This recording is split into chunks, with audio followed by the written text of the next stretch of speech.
C'est un conclave qui réunit les radiologues en général et les spécialistes de la tête et du cou en particulier. Ensemble, ils entendent mener des réflexions afin d'identifier des solutions concrètes aux pathologies qui touchent souvent ces deux parties du corps humain dans les pays africains comme le Bénin.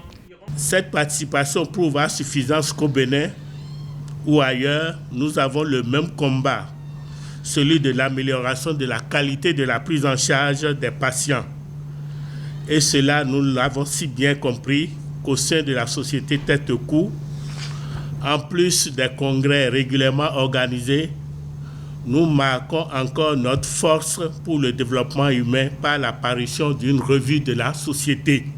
Chacun de nous pourra mettre sa pierre à cet édifice.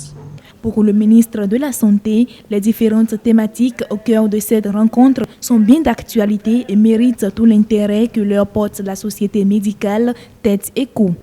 Les thèmes du 4e congrès ont trait à des pathologies aussi courantes que fréquentes dans notre contexte, tout au moins en ce qui concerne les algies et abcès de la tête et du cou. Quant au handicap neurosensoriel, qui résulte de l'atteinte d'un ou plusieurs sens, il occasionne d'énormes difficultés relationnelles, voire d'adaptation sociale. Dans un pays en développement, le capital humain est la ressource la plus importante et de ce fait, toutes les occasions de réflexion pour améliorer la santé des populations recevront toujours le soutien de mon département.